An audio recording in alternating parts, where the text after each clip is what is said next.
Agreed to, and I call the honourable member for Dawson. Well, thank you very much, Mr Deputy Speaker. And I rise to speak on the Tax and Superannuation Laws Amendment 2014 Measures No. 7 Bill 2014. This bill contains a number of amendments to fix technical and drafting defects, repeal redundant provisions and address some of the unintended consequences of the current tax and superannuation laws. But the part of this bill that has the biggest impact on my electorate and the biggest impact, I believe, on the nation relates to Schedule 6, as the member for O'Connor has been talking about, the Exploration Development Incentive Excess Exploration Tax Credit Bill 2014. This bill seeks to provide an incentive to encourage investment in small mineral exploration companies undertaking greenfields mineral exploration in Australia. And consideration of this bill and its value to my electorate and to the national economy comes down to a simple question and some simple propositions. Do you believe in the resource industry or do you not believe in the resource industry? Do you appreciate just how many dollars the resource industry puts into this economy and how reliant we are on revenue from mining to provide the services that we enjoy? Do you understand the number of jobs that come from the resource industry, directly and indirectly? I can assure you people in my electorate know too well the importance of the resource industry. They saw firsthand what happened when Australia played to its strengths, with our abundant resources delivering jobs in regional centres and funding cushy lifestyles for inner-city socialists in capital cities.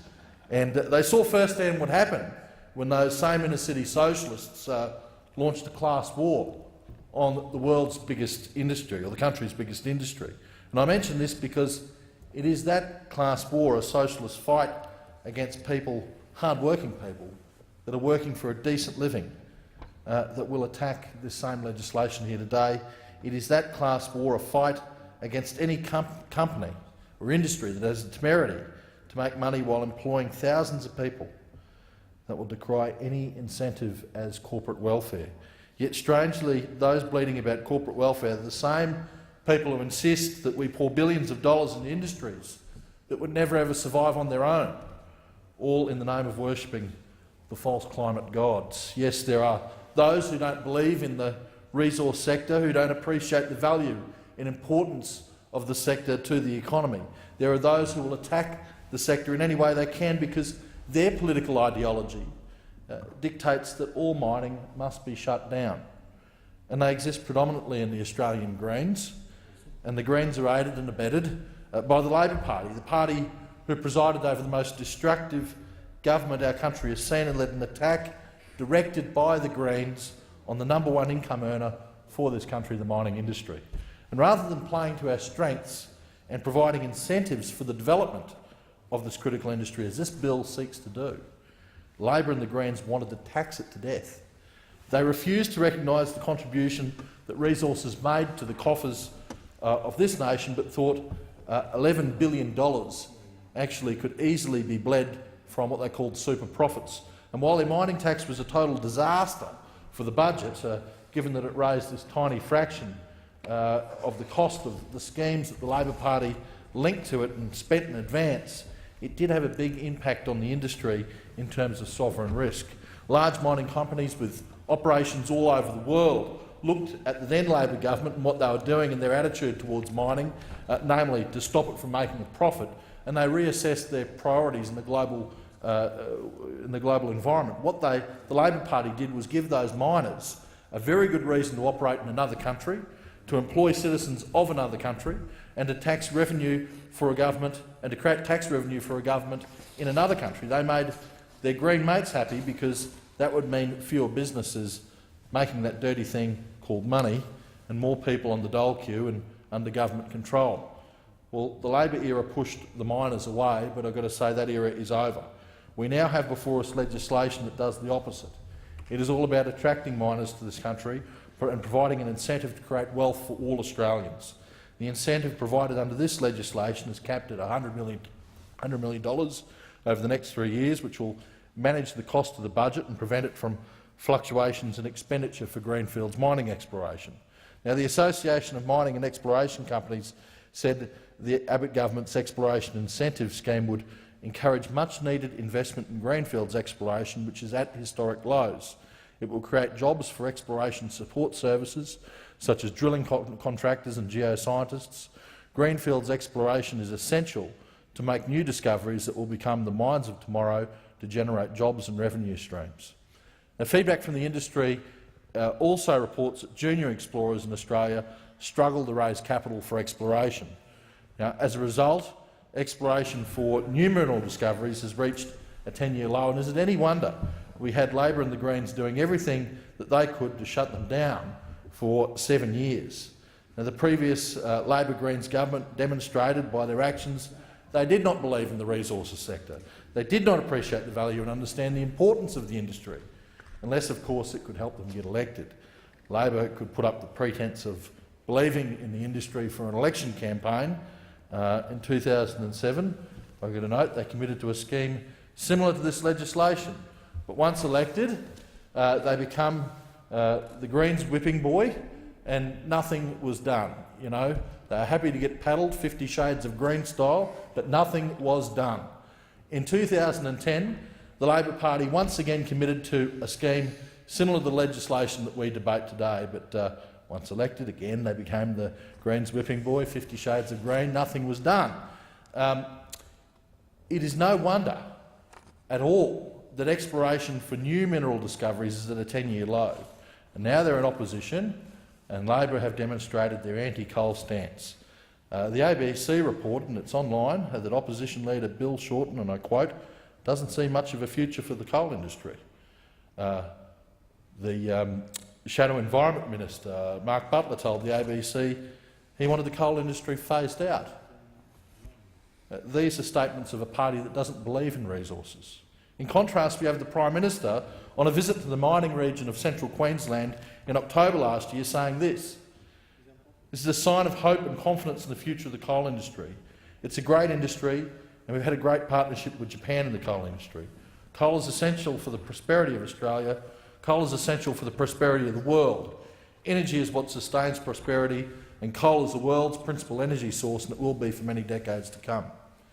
But the Prime Minister, Australia and the people who want jobs and prosperity have an uphill battle, because even today we have a Labor government in Queensland who has returned there with the assistance of the Greens and their PR arm, Get Up. And the Queensland Labor government is determined to stop the resource industry in its tracks. The Galilee Basin in Queensland has the potential to unleash enormous wealth for Australians and to bring tens of thousands of jobs to Queensland. But Queensland Labor promised to take away the incentive for building the vital infrastructure linking key mines like the Carmichael mine with the port of Abbott Point in my electorate of Dawson. And what's more, they promised to delay the necessary port expansion by not allowing dredge spoil to be disposed of on a suitable site located on land. Now, Labor and the Greens didn't want the disposal of this dredge spoil at sea, but we all went in to find a land-based solution, and yet they still attack it. They say it's going to destroy this so-called internationally significant Kelly Valley wetlands, or as the locals know it, the Keeley Valley wetlands, a wetlands that actually was man-made.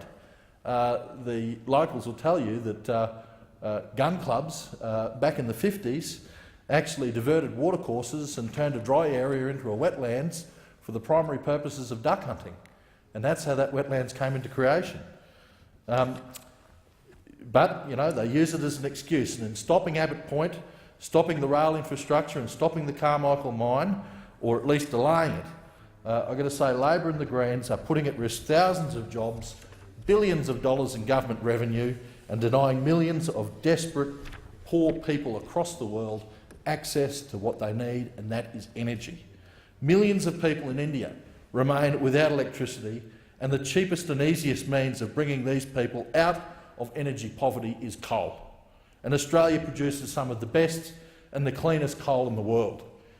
If we have any compassion for the world's poorest people, we will be encouraging exploration and the development of new mines to help supply the cheapest form of electricity available to those people. Now, the University of Queensland's Energy Poverty Research Group says Modern, clean and efficient energy services are crucial for human well-being and facilitating social and economic development. Energy poverty denies billions of people in the developing world access to modern energy services. A report produced by a wide group of international agencies led by the World Bank recently reported that about 1.2 billion people, nearly as many as the entire population of India, still live without access to electricity, while 2.8 billion people rely on wood, crop waste, dung and other biomass to cook and heat their homes. The World Bank said that unless the world addresses the widespread problem of energy poverty, other efforts at economic development are likely to fall short. If we fail to encourage the resources sector through legislation such as this, we fail to address the urgent need of billions of people living in poverty, living in energy poverty. If we allow the Queensland Labor government and the extreme Greens to shut down our own economic prosperity through our resources sector, we can find millions of people to poverty. India and China are moving very quickly to deliver electricity to more people, but they can't keep up. India has extended the reach of its grid to an average 24 million more people each year, and they haven't done it with solar panels. And yet 306 million people in India remain without electricity. In China, 612 million people, nearly twice the population of the United States, don't have clean fuel for cooking and heating. If they don't have clean fuel for cooking and heating, they are forced to resort to other means. Now, according to an article by the National Geographic in 2013, about 3.5 million people, mainly women and children, die each year from respiratory illness due to harmful indoor air pollution from wood and biomass cook stoves. I've got to say, last night I watched a video about this energy poverty. It featured a Nepalese family and a young baby that was dying, and you could see it dying in this video from respiratory disease caused directly by this stuff. And that is what the Greens do. That is the result of the Greens' campaign against coal. The solution to this enormous problem is at hand.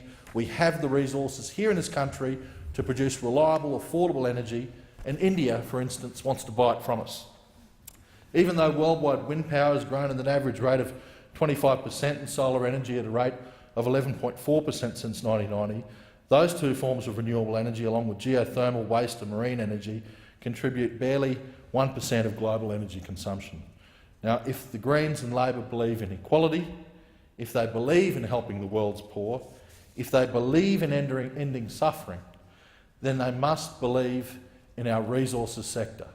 The cleanest coal, the most environmentally friendly coal in the world that we can use to actually alleviate energy poverty throughout the third world, to bring these people up to standards that we enjoy today.